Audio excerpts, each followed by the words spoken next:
In America's power arena, who wins the game? Welcome to American Power Play, your source for U.S. political... Madam Chairwoman, I just have one simple question for the representative from New York. The words hung in the air like a slow-rolling fog over a Louisiana bayou. Senator John Kennedy's drawl, thick and unhurried, echoed through the Senate Finance Committee hearing room. In that instant, the atmosphere shifted. Like the calm before a storm everyone knew was coming. Those familiar with Kennedy's style braced themselves. His one simple question was rarely simple. It was the opening incision in what promised to be a masterful dissection, performed without anesthesia. Across the witness table sat Congresswoman Alexandria Ocasio-Cortez, or AOC as the world knew her. She exuded confidence in her crisp white suit, a deliberate choice, symbolizing purity and her commitment to representing the everyday American. Behind her, a cadre of young staffers, impeccably dressed, stood at the ready with binders of meticulously prepared talking points. This was AOC's first invitation to testify on economic justice and wealth inequality in modern America, topics that had propelled her from bartender to political phenomenon. She adjusted her microphone with a smile, projecting readiness.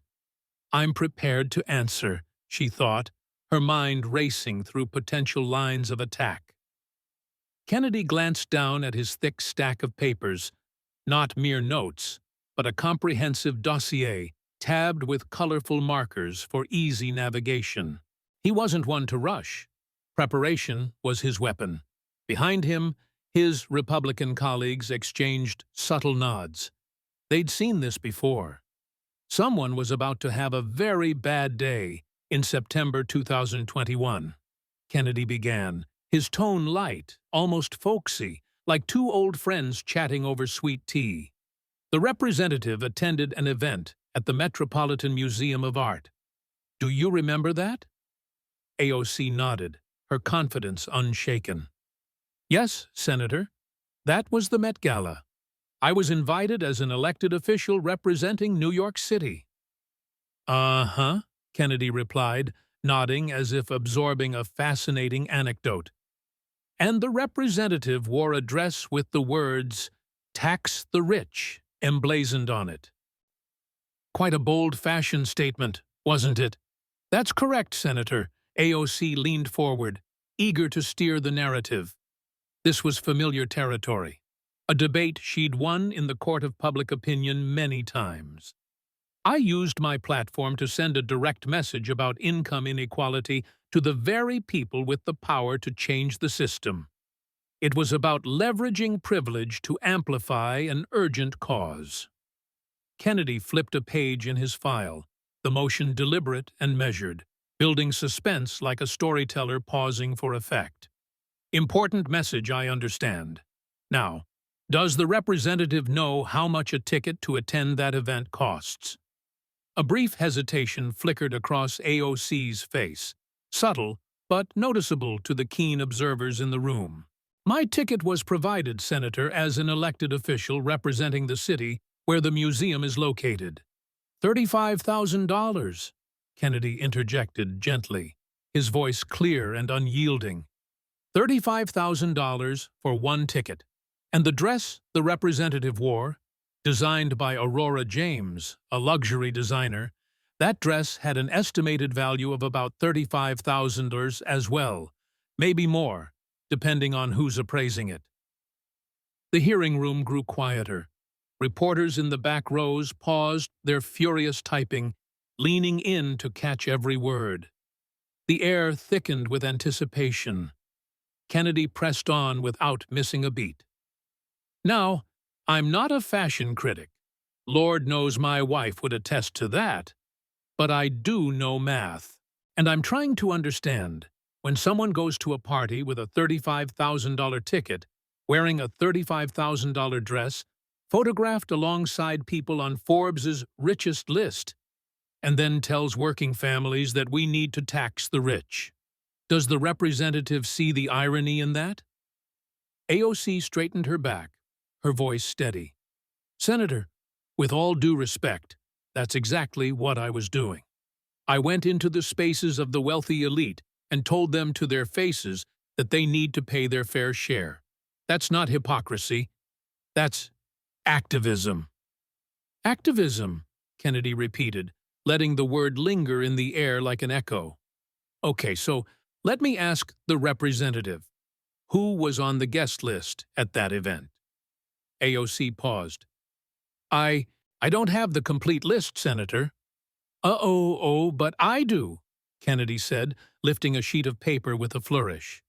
Anna Wintour, editor-in-chief of Vogue, estimated net worth $200 million. Rihanna, billionaire. Kim Kardashian, net worth over $1 billion. Elon Musk, richest man on Earth at the time. And the list goes on. He paused, peering over the rim of his glasses at AOC. Now, did any of these people, after seeing the representative's dress, voluntarily say, "You know what? You're right. Let's raise my taxes"? Light laughter rippled through the room, mixed with audible sighs. AOC bit her lip, her composure holding but strained. Senator, changing the system doesn't happen through one conversation at one event. I completely agree, Kennedy interjected smoothly, guiding the exchange like a seasoned lawyer leading a witness. Changing the system happens through legislation, through policy, through actual work. So since that Met Gala 2 years ago, how many bills has the representative successfully introduced to increase taxes on the ultra-wealthy? Silence enveloped the room. AOC's eyes narrowed slightly. I'll help the representative, Kennedy said softly. The answer is 0. Bills became law?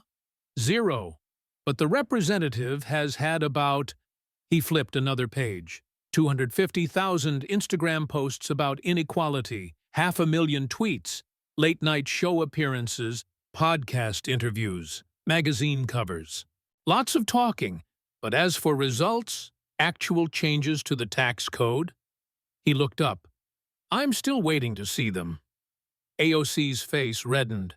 Senator, the representative from Louisiana surely knows that one House member cannot pass legislation alone.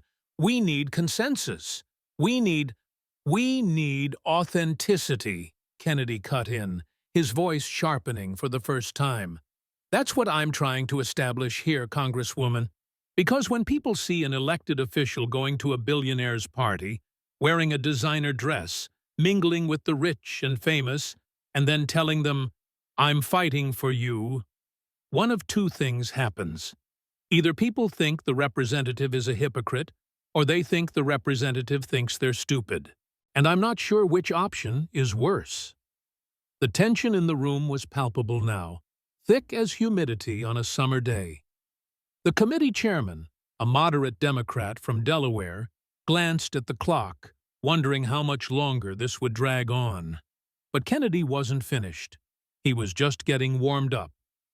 Now let me move to another example, he continued, flipping to another color-tabbed section in his voluminous file. What does the representative currently drive? AOC blinked, caught off guard by the abrupt shift. Senator, I don't see how that's relevant. Indulge me, Kennedy said with a polite but unyielding smile. What does the representative drive to the Capitol? I have a Tesla. A Tesla? Kennedy nodded enthusiastically, as if this were the best news he'd heard all day. Electric vehicle. Good for the environment. I completely support that. Green transportation. Part of that Green New Deal the representative championed. Right? That's correct, Senator. Climate change is an existential threat. And...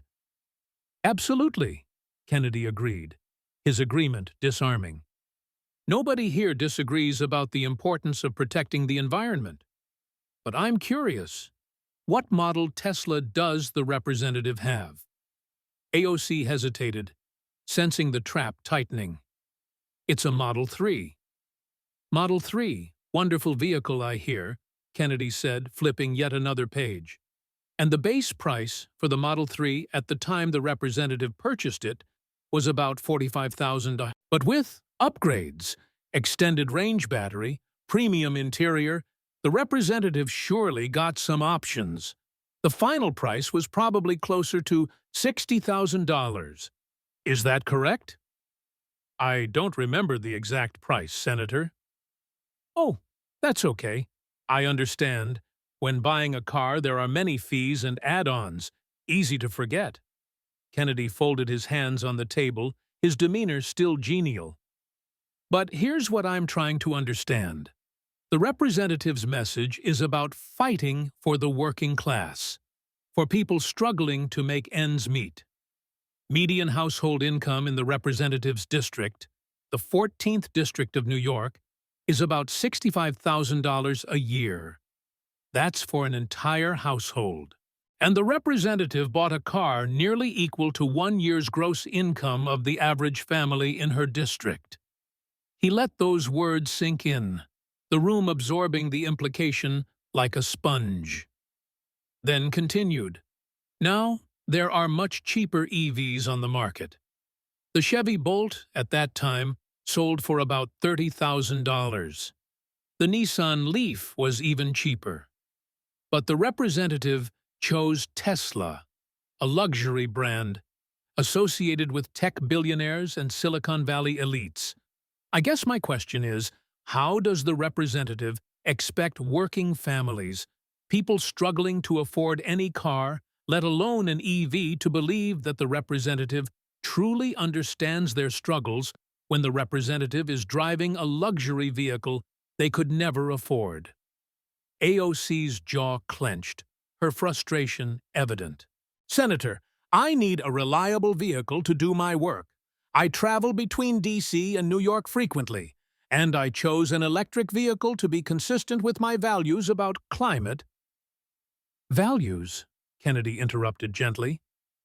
That's an interesting word, because values mean living by what you preach, right? And the representative preaches about wealth inequality, about rich people flaunting their money, about consumption culture. But when it comes to the representative's own choices, he shrugged.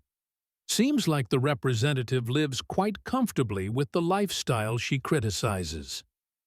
That's not fair, AOC started, but Kennedy had already moved on.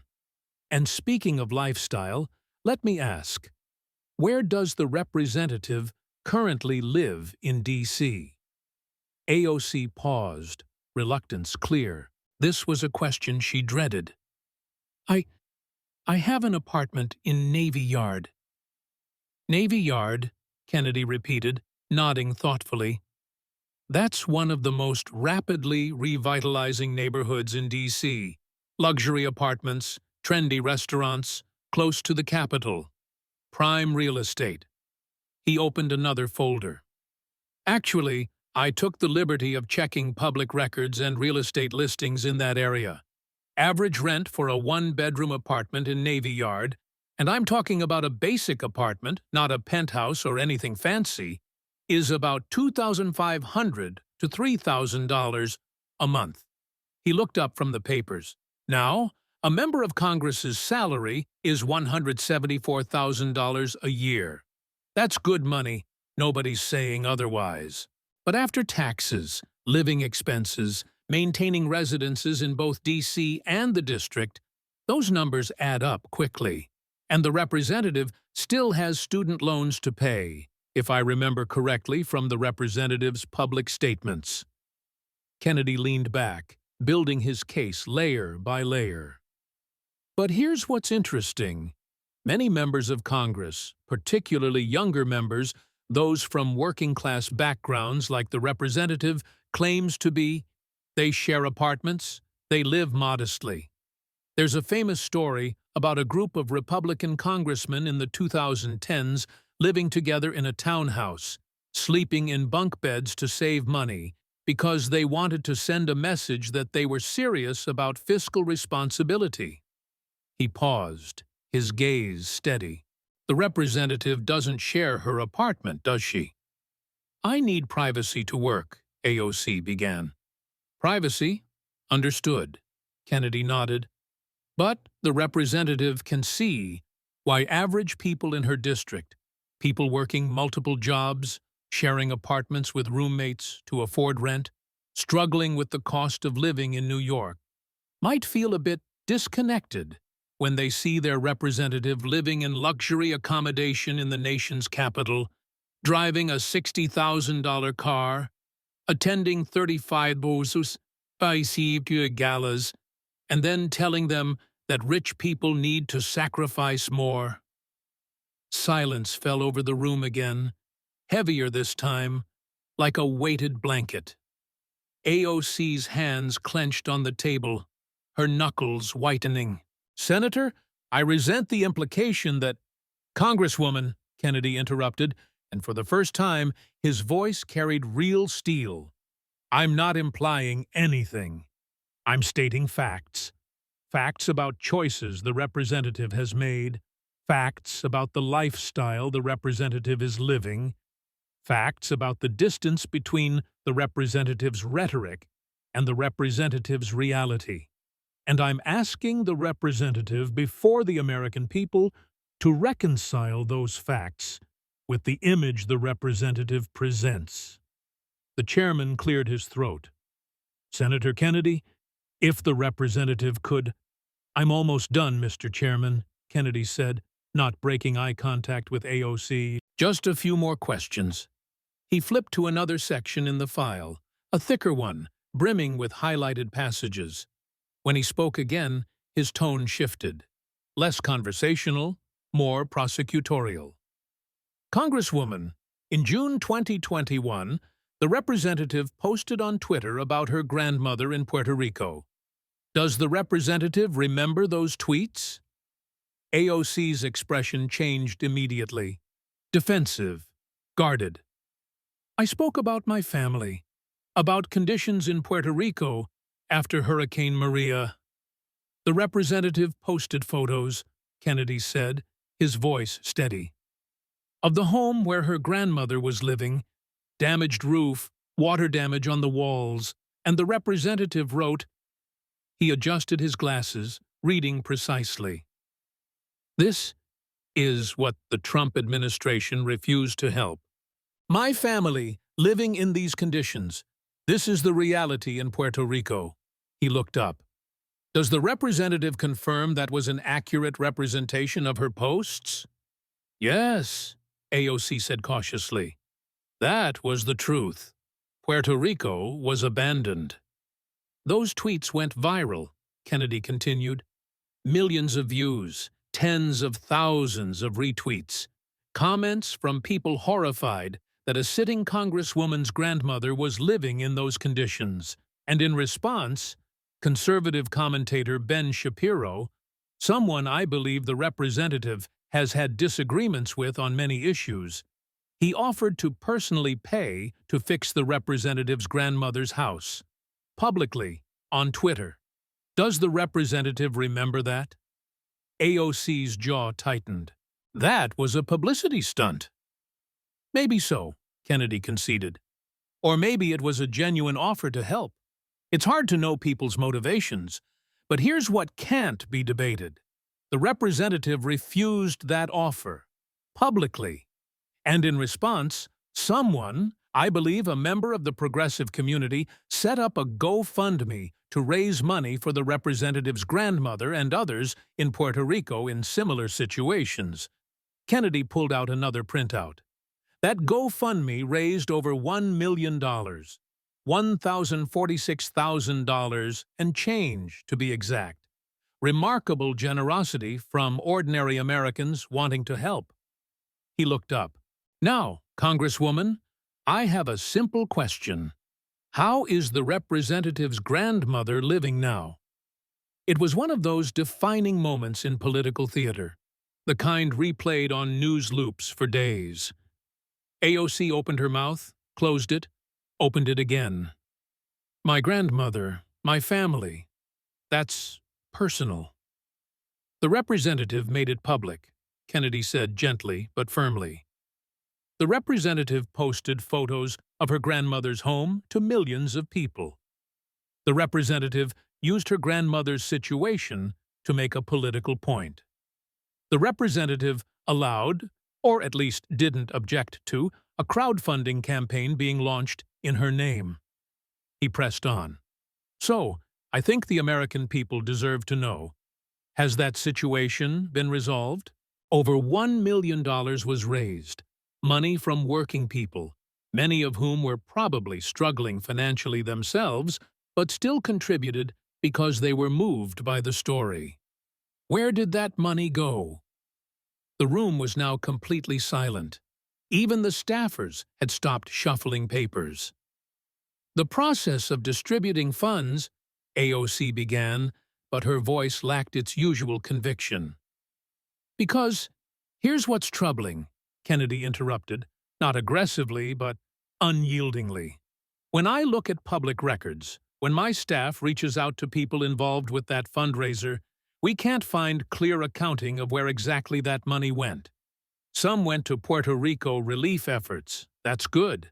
But specifically for the representative's grandmother and the other people in similar situations that campaign was supposedly meant to help, the documentation is murky. He leaned forward, his eyes locking onto hers, and I can't help but wonder. If the representative had simply accepted Ben Shapiro's offer, or any offer from anybody willing to help, the representative's grandmother could have had a fixed roof years ago. But instead, that offer was refused. A crowdfunding campaign was launched, $1 million was raised, and we're still sitting here without clear answers about where that money went, or whether the grandmother, the one the representative so publicly used to score political points, actually received the help she needed. Kennedy's voice dropped lower, more somber. So, I'll ask again, and I hope the representative will give the American people an honest answer. Was this really about helping the representative's grandmother? Or was this about politics? Because if it was the former, then accepting help from anybody willing to give it should have been the priority. But if it was the latter, if a family member's suffering was used as a prop to attack political opponents and raise money, he paused, the weight of the implication hanging heavy. AOC's face was now visibly flushed. Senator, you don't have the right to question my feelings about my family. The representative is absolutely right, Kennedy said immediately. I don't have the right to question the representative's feelings. Feelings are personal, and I don't doubt that the representative loves her grandmother.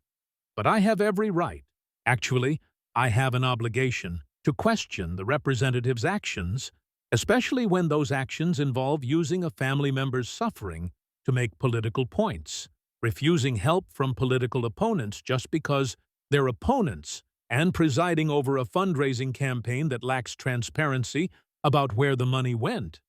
He straightened his papers with purpose. Because that's exactly the kind of behavior that makes people cynical about politicians.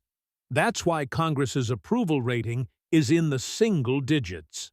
People are tired of watching elected officials use every tragedy, every hardship, every personal story as a photo opportunity or a fundraising tool. The chairman tried to interject again. Senator, I think we should— Just one more moment, Mr. Chairman, Kennedy said, because we need to talk about policy. We've discussed personal choices, lifestyle, potential hypocrisy, but at the end of the day, people judge elected officials based on what they deliver for constituents. So, let's talk about the Green New Deal. AOC's posture shifted slightly. This was familiar ground, prepared territory. I'm happy to discuss the Green New Deal. Kennedy opened one of the thickest sections in his file. It's a resolution the representative introduced in 2019. A bold plan to address climate change and economic inequality simultaneously. I've read it, actually. I've read it several times, and I had my staffers run the numbers. He looked up. According to estimates from the American Action Forum, and the representative can debate their methodology, That's fair. The total cost of implementing the Green New Deal as proposed would be approximately $93 trillion over 10 years. $93 trillion. Is the representative familiar with that estimate? That's a right-wing think tank, AOC started. Maybe so, Kennedy interrupted. So, let's use a different estimate. The Congressional Budget Office, a nonpartisan office, looked at similar proposals. Their estimates range from $50 trillion to $100 trillion, depending on implementation. So, let's split the difference and say $80 trillion. Does the representative know how many households there are in America? I don't. About 130 million, Kennedy provided. So if we take $80 trillion and divide it evenly across American households, that's, he paused for dramatic effect, $615,000 per household. Over $600,000 per household over 10 years. He let the staggering numbers echo. Now, median household income in America is about $70,000 a year. So, the representative is asking the average American family over the course of a decade to pay nearly 9 times their annual income to fund this program.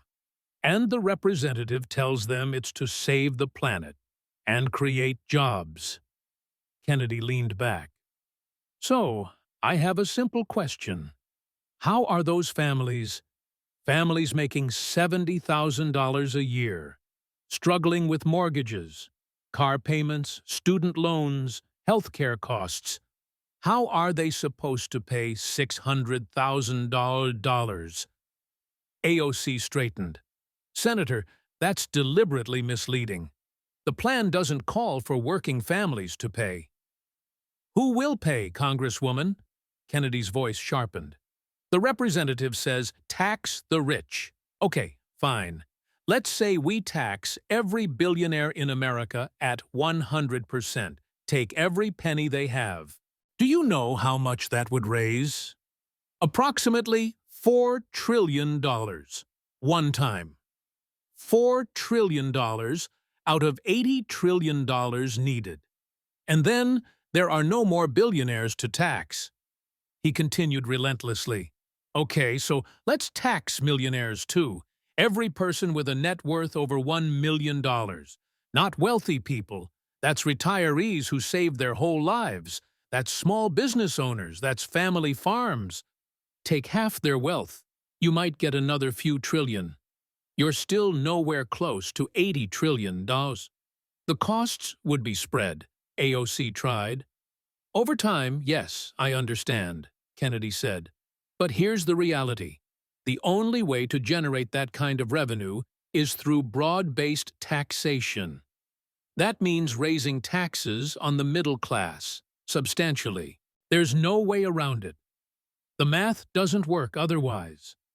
And when the representative goes to her district, to the Bronx, to Queens, and tells families making $40,000, $50,000, $60,000 a year that their taxes will go up by thousands of dollars annually, does the representative think they'll say, "Thank you, AOC, for fighting for us"? Kennedy wasn't done, but let's say, hypothetically, we find a way to pay for it. Let's talk about what was actually in the proposal. Does the representative remember the original FAQ document that her office released alongside the resolution? AOC's expression tightened. This was dangerous ground, and she knew it. That document, Kennedy said, pulling out another paper, had a particularly interesting line. It talked about providing economic security for all who are unable or unwilling to work. Unable or unwilling. Does the representative remember that? That was a mistake, AOC started. A mistake, Kennedy repeated. A mistake that stayed up on the representative's official website for 48 hours before being taken down after massive public backlash. 48 hours. And the representative wants to tell me that nobody on her staff, nobody noticed that the official FAQ about her signature legislation included language about paying people who are unwilling to work? He shook his head. Congresswoman, That's not a typo. That's not accidentally hitting the wrong key. Unwilling to work is a multi-word phrase that someone deliberately typed, someone proofread, someone approved, and someone published. And the fact that it stayed up for 2 days suggests that it accurately reflected the thinking of the people who drafted the document. We removed it and clarified, AOC tried again. After backlash, Kennedy emphasized, not before, not proactively. The representative pulled it only after it became politically toxic. And that's concerning because it raises the question, what else is in this plan that hasn't been fully thought through? What other implications hasn't the representative and her co-sponsors considered? He flipped more pages, his preparation evident in every detail. Let's talk about one specific consequence. In 2019, Amazon announced plans to build a second headquarters, HQ2, in Long Island City, Queens, right in the representative's district. That project was supposed to create 25,000 jobs with an average salary over $150,000, plus construction jobs, plus service jobs, plus economic development for the entire neighborhood. Kennedy looked up. And what did the representative do? The representative led the effort to block it. The representative celebrated when Amazon pulled out. I remember the tweets. Today was the day a group of dedicated everyday New Yorkers and their neighbors defeated Amazon's corporate greed. The representative treated it like a victory. He leaned forward. Victory for whom, Congresswoman? Not for the 25,000 people who would have had those jobs. Not for the local businesses that would have benefited from increased foot traffic. Not for the community that would have seen investment and development. The representative killed 25,000 jobs, good-paying jobs, and called it a win. Those jobs came with unacceptable tax breaks, AOC protested. Let's examine that, Kennedy said, clearly prepared. The tax breaks were approximately $3 billion over 25 years. In exchange, NYC would have received approximately $27 billion in tax revenue. $27 billion versus $3 billion, that's a return of $9 gained for every dollar foregone. And that doesn't even count indirect economic benefits, spending from workers, property value increases, surrounding business growth. He pulled out a map. But since the representative seems to prefer ideology over arithmetic, let me show you something. This is a map of Queens. This is the representative's district, and these are the neighboring districts. Since 2019, since Amazon pulled out, neighboring areas have seen job growth, wage growth, development. The representative's district? Stagnant. Unemployment in the representative's district remains higher than surrounding areas. Median income growth remains slower. Kennedy's voice took on an edge. The representative's ideology, progressive purity, no compromises with big corporations, no deals, cost her own community actual opportunity, real jobs, real income, real improvement in quality of life. But the representative got to claim an ideological victory, got to score points with the progressive base, got tweets and headlines. And the people in the representative's district, they got nothing. He spread several documents on the table. Here are unemployment rates. Here's wage data. Here's small business formation rates. Here are poverty rates. Every metric, Congresswoman, every single metric. The representative's district is underperforming compared to neighboring areas with similar demographics. And the primary difference? Those areas welcomed development. The representative blocked it.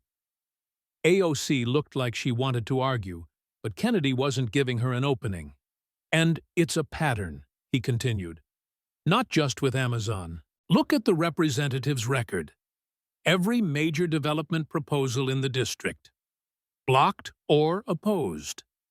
Every business initiative. criticized as corporate greed. Every partnership opportunity rejected as not ideologically pure enough. And the consequences? The representative's community is falling behind. But the representative has 500,000 Twitter followers, appears on national TV, has book deals. The representative is doing fine. Her community? Not so much. Kennedy gathered his papers into a neat pile, straightening them with deliberate care. When he spoke again, his tone had changed, no longer prosecutorial, but almost quiet, reflective. Congresswoman, I represent Louisiana. My state isn't rich. We have problems, poverty, education challenges, healthcare access, and I don't claim to have all the answers. But I know one thing. When opportunity comes to my state, when companies want to invest, when jobs are on the table, I don't block it because of ideological purity. I don't tell employers, your money isn't good enough for us. Because I represent people who need those jobs, people who need income, people who need opportunity. He looked directly at AOC. The representative represents one of the most diverse, hard-working districts in America. Immigrants, working families, people running small businesses, people trying to make better lives. And instead of delivering concrete results, jobs, development, actual improvement, the representative delivers them rhetoric, slogans, Instagram posts, viral moments. And the representative acts like that's equally valuable. But it's not. Kennedy continued, his voice firm. It's not equally valuable. Nobody feeds their family with retweets. Nobody pays rent with viral videos. Nobody sends kids to college with progressive credentials. Real people need real results.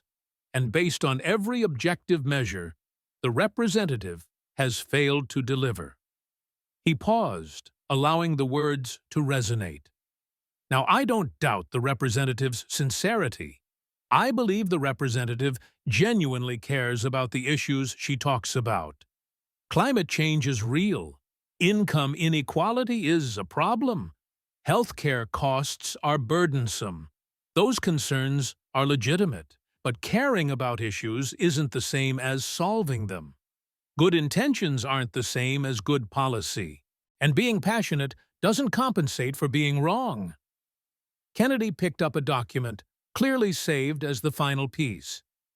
This is survey data from the Representatives District, a YouGov poll conducted 6 months ago.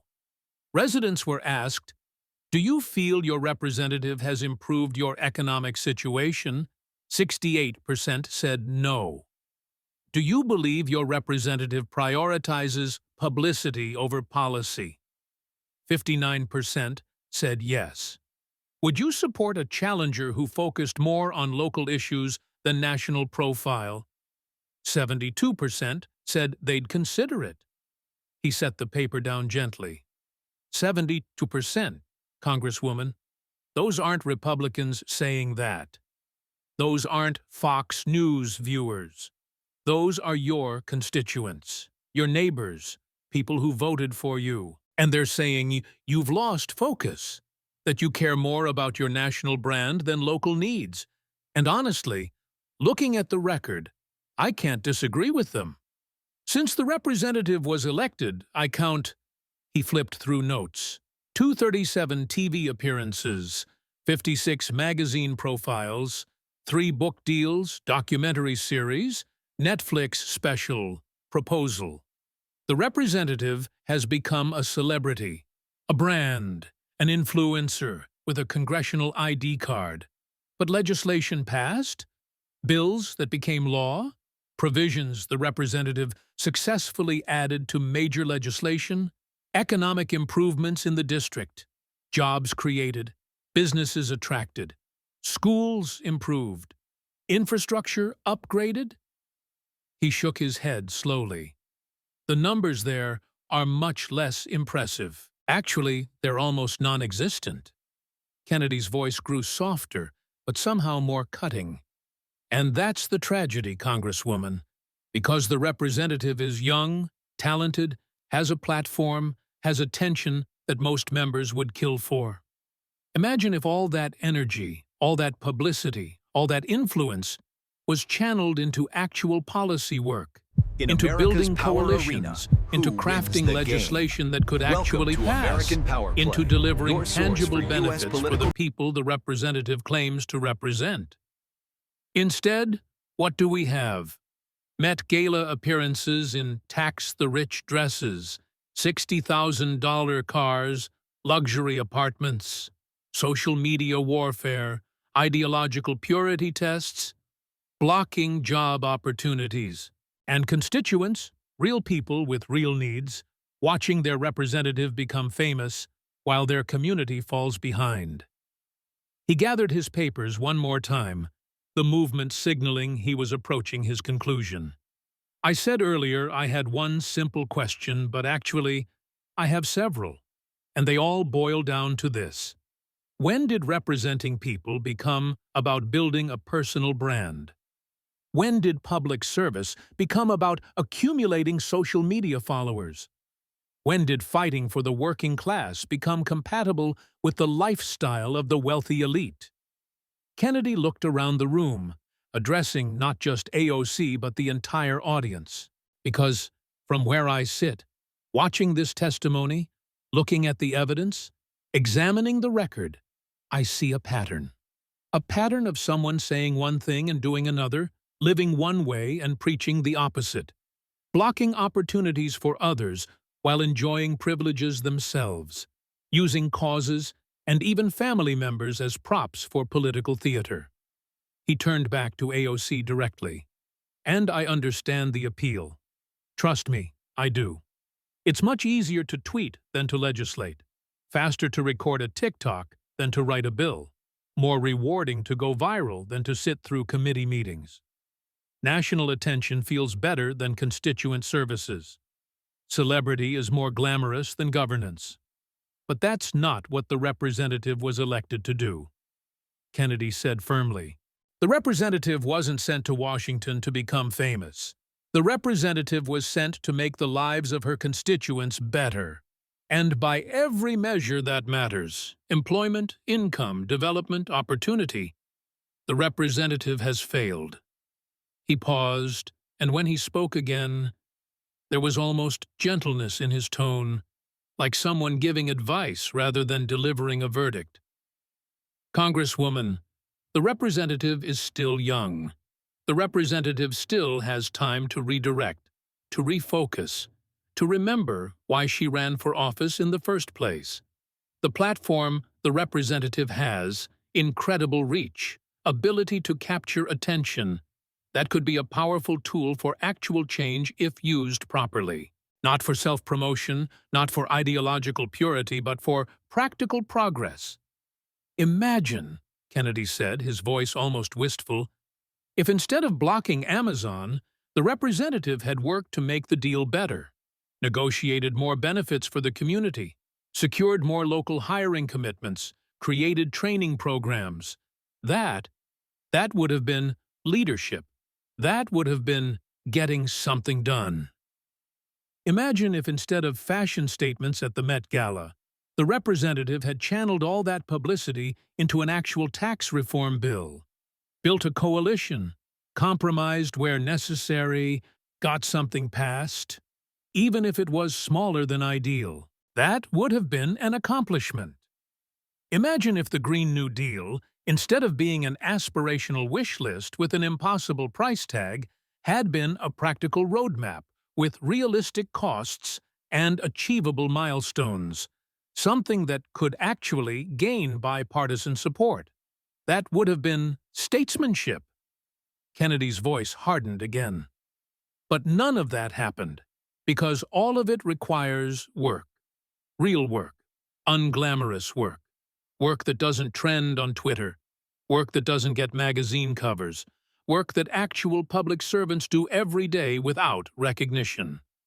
He stood up slowly, the movement drawing the attention of the entire room. Mr. Chairman, I appreciate the committee's patience. I know this has been lengthy, But I believe the American people needed to hear this, needed to see the contrast between rhetoric and reality, between performance and substance, between celebrity and service. Kennedy looked one final time at AOC, who sat rigid, jaw clenched, clearly struggling to maintain composure. "Congresswoman, I don't expect the representative to agree with everything I've said today. I don't expect the representative to suddenly change her approach, but I genuinely hope, that somewhere, somehow, the message gets through. The message that the representative was elected to serve, not to perform, to deliver, not to dazzle, to make a real difference in real lives.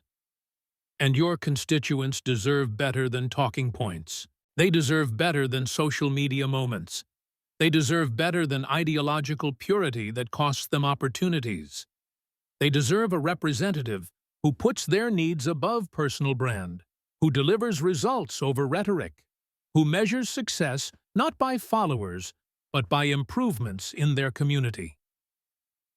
Kennedy picked up his thick dossier, evidence of hours of research, preparation, careful documentation. "The facts I've presented today, receipts, costs, consequences, all public record, all verifiable. I didn't invent anything. I simply laid out the reality that exists behind the carefully crafted image. And that's ultimately what this hearing should be about. Not about scoring points, not about viral moments, but about truth, about accountability, about ensuring that people who claim to fight for the working class actually walk the walk, about making sure that representatives actually represent." "Thank you, Mr. Chairman," Kennedy said, and sat down. Silence hung in the room, the thick, heavy silence of a moment everyone knew they'd witnessed something significant. Then, slowly, applause started, first from the Republican side, as expected, but then, strikingly, from a handful of Democrats. Not enthusiastic, but respectful. Recognition that, regardless of politics, Kennedy had made a case built on facts, delivered without histrionics. AOC remained seated, hands still clenched. The chairwoman offered her a chance to respond, but she shook her head slightly. What could she say? Every defense would sound hollow against the weight of evidence. Every excuse would confirm the accusations. Sometimes, silence is the only option left. The media section erupted into activity. Reporters typing frantically, producers making phone calls, cameras zooming in to capture AOC's expression. This would be the lead story everywhere within hours. Video clips would go viral within minutes.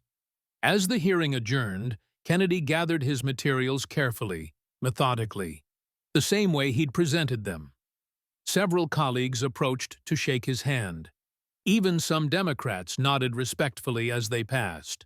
AOC left quickly, surrounded by staffers who formed a protective barrier.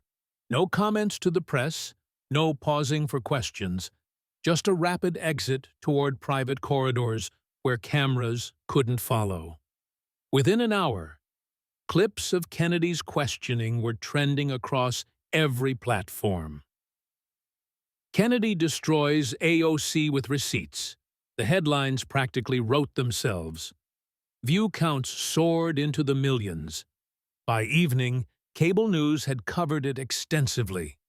Even networks, typically sympathetic to progressive causes, couldn't ignore the thoroughness of Kennedy's documentation. Fact-checkers scrambled and had to confirm. Everything Kennedy cited was accurate. Progressive media tried to frame it as a Republican attack, but that narrative struggled to gain traction. Too many concrete facts, too much documentation.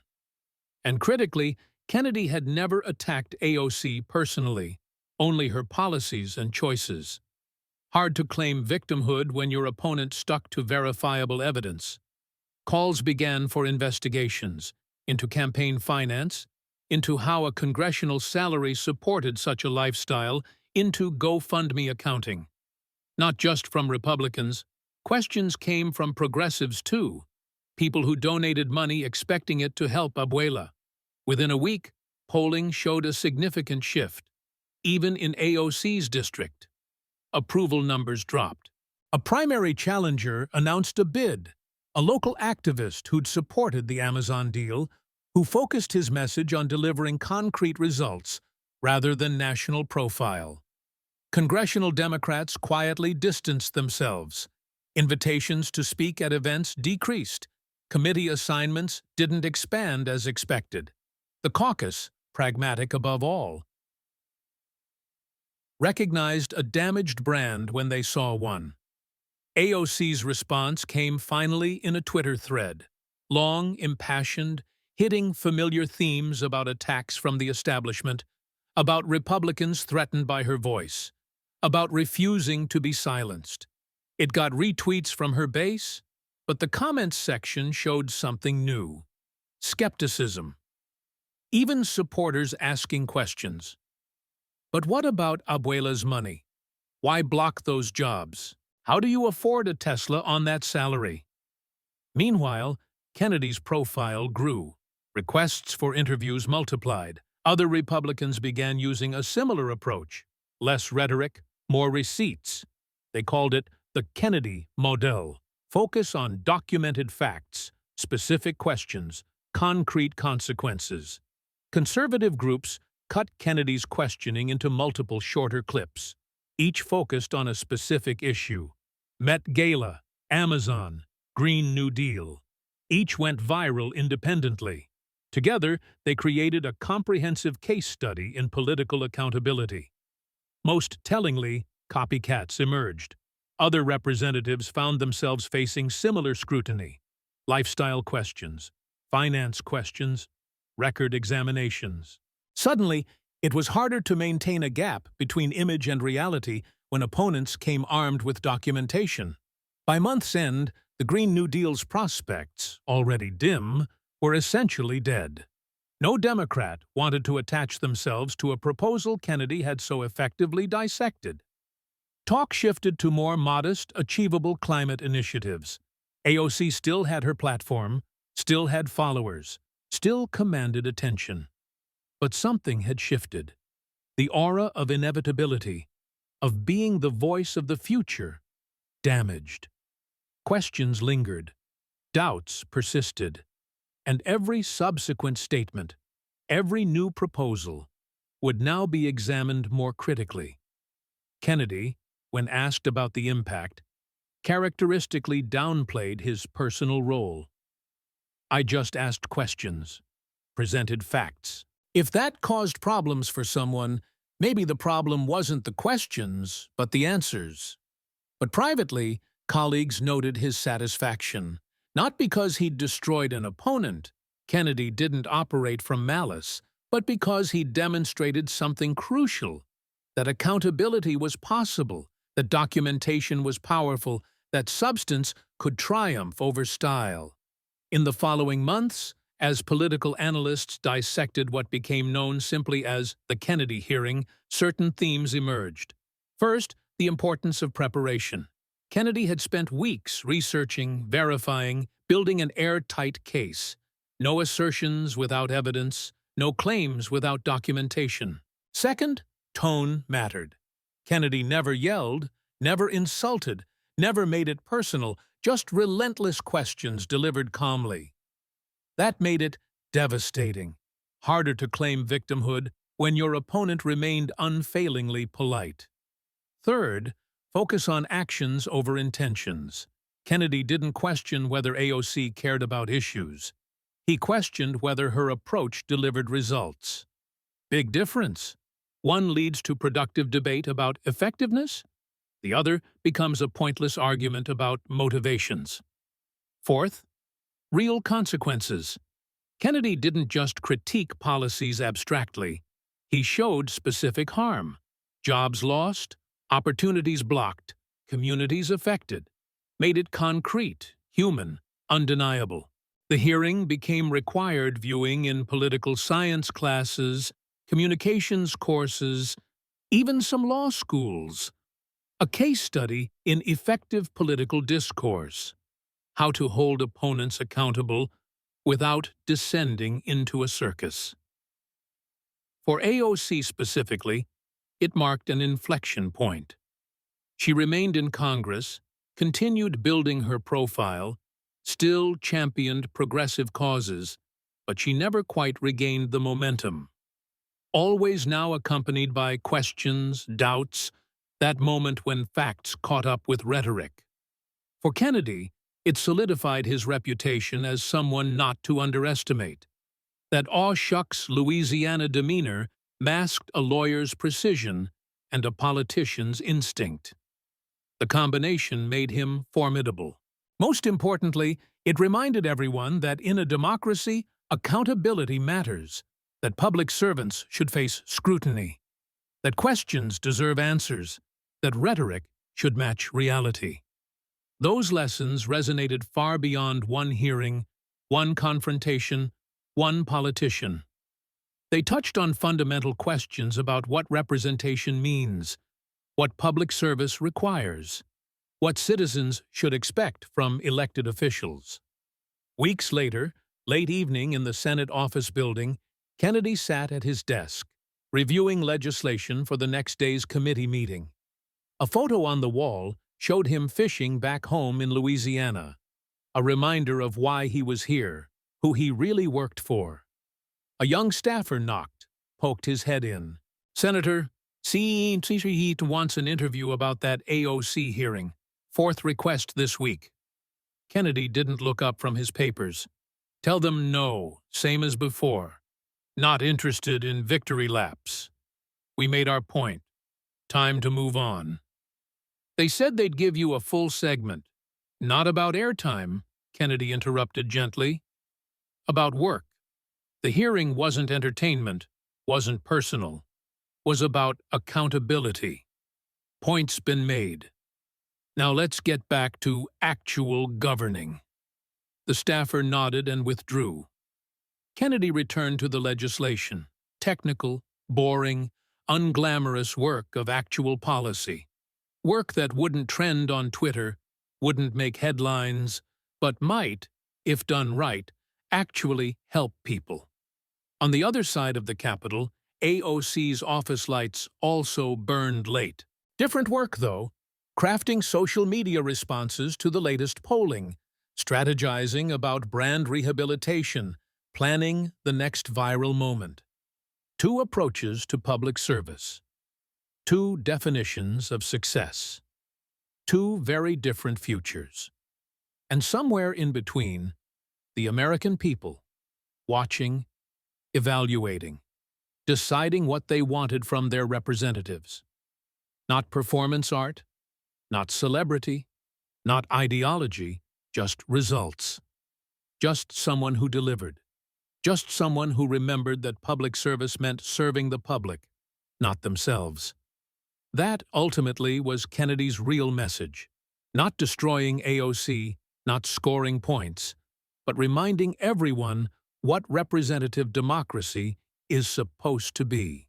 And in a political climate where so much was performance, where attention was currency, where influence mattered more than impact, that reminder was necessary, urgent, vital.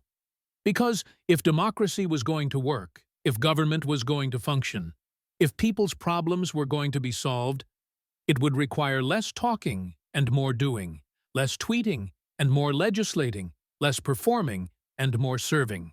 Kennedy knew that. His state had taught him that. And for one afternoon in a Senate hearing room, before cameras and colleagues and country, he'd made that case as clearly, thoroughly, and effectively as anyone could. Receipts had been shown. Facts had been stated. Questions had been asked. Accountability had been demanded. And somewhere, somehow, maybe, just maybe, it would make a difference. This is the kind of accountability we need more of in Washington. Not theater, not personal attacks, but cold, hard facts and questions that demand answers. Questions for you. 1. Who else in Congress do you want to see face this kind of confrontation? 2. What other politicians need to answer questions with receipts like this? 3. What issues do you want to see examined with this same level of detail? Drop names in the comments and share if you agree. It's time to demand results, not just rhetoric.